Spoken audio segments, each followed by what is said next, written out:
होने वाले थे। अच्छा, लेकिन इसके अंदर आपने खच नहीं मारनी। नहीं। ये बड़ी अच्छी बात कही आप। कराती हो ये कफन सा लिबास। कफन सा लिबास। यार कमाल आ। ਤੁਹਾਡਾ ਮੈਨੂੰ ਪਤਾ ਹੈ ਤੁਸੀਂ जो ਅੱਜ तू पता की कर मेरा चंद सब ये जी इंटरव्यू छोड़ के जा रहे हैं। ये इंटरव्यू। अस्सलाम वालेकुम दोस्तों, मैं सईद मुर्सा और आप देख रहे हैं खुला सच डिजिटल। जी दोस्तों, आज मेरे साथ मौजूद हैं विकी उस्ताद, जो कि टिकटॉक पर इनका नेम है, उसके अलावा इनका हसन साहब। तो मेरे साथ उस्मान साहब भी मौजूद हैं, इनसे भी कुछ गुफ्तगू करेंगे कि ये किस तरह इस ज़िंदगी को देखते हैं। आज का ये हमारा टॉपिक है कि ज़िंदगी किस तरह गुजरनी चाहिए और किस तरह गुजर रही है इस मौजूदा दौर में। जी अस्सलाम वालेकुम। वालेकुम सलाम रहमतुल्लाहि व बरकातहू। क्या हाल है विकी साहब? अल्हम्दुलिल्लाह, आप सुनाएं कैसे हैं? जी ठीक। मुझे विकी साहब ये बताएं कि आपकी ज़िंदगी किस तरह की गुजर रही है? मैं जनरल सवाल किया हमसे जी। तो इसमें बड़ी बातें आ जाती हैं। हालात का भी बताना पड़ता है, अपने ऐसे ही। रोज़गार का भी बताना पड़ता है। रोज़गार का नाम बताएं आप। रोना धोना नहीं सुनाना, बस आपने गजब बेइज्जती है। बताना है। तू मेरी पता की कर, तू पता की कर मेरा चंद सब मेरे को जानता नहीं है ये जी इंटरव्यू छोड़ के जा रहे हैं। ये इंटरव्यू छोड़ के जा रहे हैं। कैसे कैसे लोग रहते हैं यार यहाँ पर। ये जी चले गए हैं। अब इनसे बात करते हैं। ये क्या कहते हैं? ये इस तरह किस तरह पकड़ा है चल ठीक है, आपने? चल ठीक है। ये मेहमानों की इस तरह इज्जत करते नहीं हैं। नहीं, जो मैं पूछूंगा वही दोस्त। चल ठीक है। हाँ जी, आप साहब अस्सलाम वालेकुम। मान साहब क्या हाल है आपका? अल्हम्दुलिल्लाह, आप सुनाए ठीक हैं? जी अल्हम्दुलिल्लाह, मैं भी ठीक। उस्मान साहब, मुझे पहले ये बताएं कि आप की स्टडी कितनी है? सर इंटर के एग्ज़ाम दिए अभी। अच्छा, इंटर किसे कहते हैं? सेकंड ईयर को जनाब। सेकंड ईयर किसे कहते हैं? सेकंड ईयर में काफ़ी चीज़ें होती हैं। क्या कर रहे हैं आप सेकंड ईयर में? मैंने आर्ट्स का सब्जेक्ट है इस्लामियात इख्तियारी, एजुकेशन, इल्मुल तलीम। एजुकेशन की डेफिनेशन क्या है? एजुकेशन की तारीफ सर, ये एजुकेशन का जो लफ्ज़ है, एजुकेशन का जो लफ्ज़ चलो है- छोड़ो पर दो हैं। अच्छा उस्मान साहब, मुझे ये बताएं कि ये जो ज़िंदगी है, मौजूदा ज़िंदगी 2022 की, हाँ जी। इसको आप किस नज़र से देखते हैं? आप मेरे से किस नज़र से पूछ रहे हैं? मैं नज़र से पूछ रहा हूँ, जैसे कि मोबाइल यूज़ करते हैं और मोबाइल यूज़ करने से लोग कमज़ोर हो रहे हैं काफ़ी, तो इसके बारे में क्या कहना चाहेंगे आप?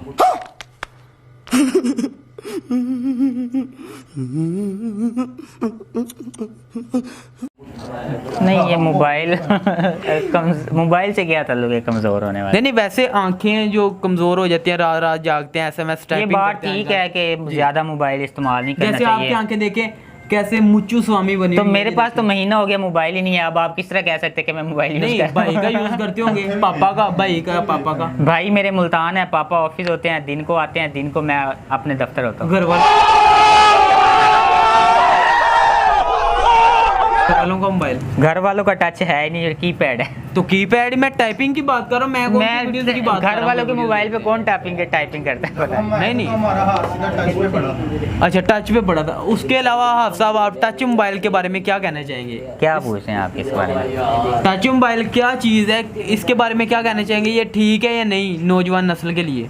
यार ये ठीक भी है, और जितना ठीक है उससे दुगना जो है ना नुकसान देगी। नुकसान क्या है इसका? नुकसान आपको पता है, आज की कल की जो जनरेशन है मोबाइल में लगी रहती है। पढ़ना भी चाहिए साथ साथ, बंदा को होता है कि इसको जो इस्तेमाल करे, लेकिन साथ साथ दूसरे जो काम है उनको भी देखे बंदा। यही नहीं कि 24 घंटे इसी को देखता रहे। जी दोस्तों, इनका यही कहना है कि मोबाइल का ज़्यादा यूज़ करना चाहिए, क्योंकि आपको कुछ ना कुछ इससे सीखने को मिलेगा और आपकी तरक्की होगी सिर्फ टच मोबाइल से।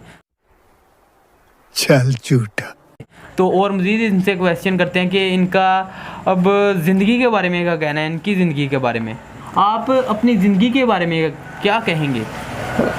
जिस तरह के पहले आपने हाफिज़ हसन साहब से अच्छा चलो, आपने मुझे बताया कि ज़िंदगी कैसी गुजरी है। जी दोस्तों, इन्होंने बताया कि मेरी ज़िंदगी किस तरह की गुजरी है। हम इनसे मज़ीद ज़्यादा क्वेश्चन नहीं करते, क्योंकि ये अभी इमोशनल हो रहे हैं, उसके बाद नर्वस हो रहे हैं। तो इनसे पूछते हैं कि इनके जो हेयर स्टाइल है इन्होंने किधर से बनवाया। जी हाफ साहब कुछ कह रहे हैं। हाफ साहब कह रहे हैं जी मेरी ज़िंदगी मुझे अमदाद चाहिए। तो इनको जो भी इमदाद देना चाहता है, अतिया करना चाहता है, नीचे डिस्क्रिप्शन में नंबर चल रहे हैं, इनसे रब्ता करें और इन्हें जायज़ कैश में 10 रुपये 20 रुपये ट्रांसफ़र कर सकता है। जी आप उस्मान साहब क्या कहना चाहेंगे इस बारे में? किस बारे में? 10 रुपये 20 रुपये जो अतिया करने हैं आप साहब को। ये आप अपना क्या पूछ रहा था मैं? पहले अतिया बारे में। हाँ, अतिया। मैं कह रहा था कहीं आप अपने लिए तो नहीं कह रहे? नहीं मैं अपने लिए नहीं कह रहा, मैं नहीं कह रहा, अल्हम्दुलिल्लाह अकाउंट मेरा खाली है इस टाइम। तो इसीलिए मैं नहीं कह रहा, नंबर आप साहब का दूंगा, आप शायद आप मोबाइल ही नहीं है। आपके पास भी मोबाइल नहीं है हसन साहब? आपके पास कौन सा मोबाइल है? मेरे पास 1133। वो क्या होता है 1133? वो होता है 2 लत्तों वाला 3 बाजुओं वाला। जैसे आपकी है, आपकी वैसे शक्ल हाथी से मिलती है। आप साहब देखिए, आप साहब की शक्ल हाथी से मिलती है। आप सब ने कमेंट्स करके बताना। भाई एक नेओला। अच्छा जी, ये देखें इन्होंने कह दिया है कि जी मेरी शक्ल मिलती है, इन्होंने मान लिया है। और इसके अलावा आप कितने बजे सुबह उठते हैं? ये जी आप साहब ने बताया मैं सुबह 6 बजे उठता हूँ। ये बिल्कुल अच्छे जवाब दे रहे हैं हमें, तो मज़ीद इनसे गुफ्तगू करते हैं। ये सुपारी क्यों खाते हैं? जी आप साहब, आप सुपारी क्यों खाते हैं? है ना कि कुत्ते की। और ये देखें जी आप साहब अपनी तरफ कैमरा कर रहे हैं, लेकिन इनको पता नहीं इनकी शक्ल कितनी खौफनाक आ रही है। ये तो मैंने ठीक कहा है ना? नहीं सर। उस्मान साहब आपकी शक्ल कैसी आ रही है?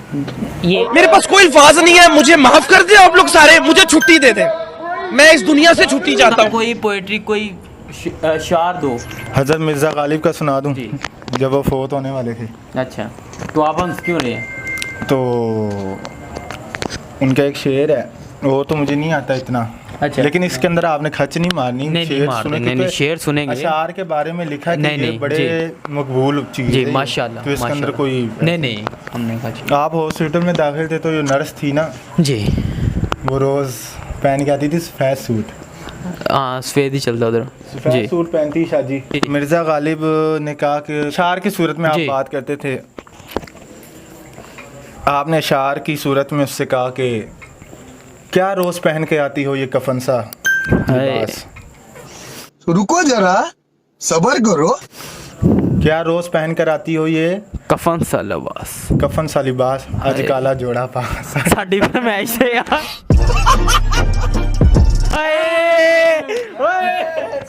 यार कमाल आप साहब, ये जी ये टैलेंट है इन लड़कों के अंदर। अच्छा, तो इन्हें प्रमोट करना चाहिए। ये देखें किस किस किस्म का टैलेंट है हमारे नौजवानों के अंदर। तो इनसे मजीद गुफ्तगू करेंगे। उन्होंने बोला ज़रा धीरे धीरे धीरे। हाय हाय, आगे क्या कहा वाल साहब ने? धीरे धीरे। साहब से भी पूछ लिया। उस्मान साहब, ये नहीं, बात मेरी ये शादी वाली बात नहीं हुई ना।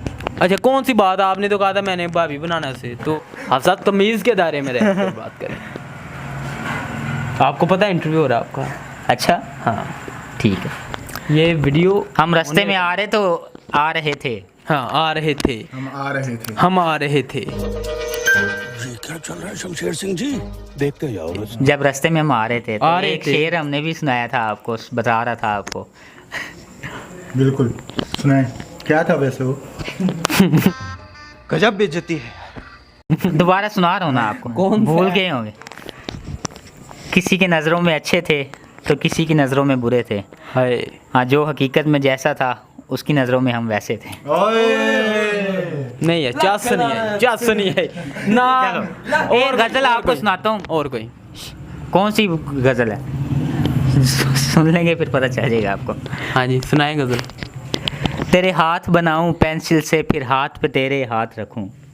रोना नहीं है। तो शेर जो है ना, मेरी गज़ल का जो है, ये सही तरीके से आपने सुनना है। जी, दांत ना भी बने तो दे देनी है आपने मुझे। तेरे हाथ बनाऊं पेंसिल से, फिर हाथ पे तेरे हाथ रखूं। कुछ उल्टा सीधा फर्ज करूं, कुछ सीधा उल्टा हो जाए। मैं आह लिखूं तो हाय करे, बेचैन लिखूं बेचैन हो तू। फिर मैं बेचैन का बे काटूं, तुझे चैन ज़रा सा हो जाए। अभी आइन लिखूं तुझे कुछ कुछ हो, फिर शीन लिखूं तेरी नींद उड़े। फिर काफ लिखूं तू सोचे मुझे, फिर इश्क लिखूं तुझे हो जाए। Vi en la mirada, quédate cerca de mí.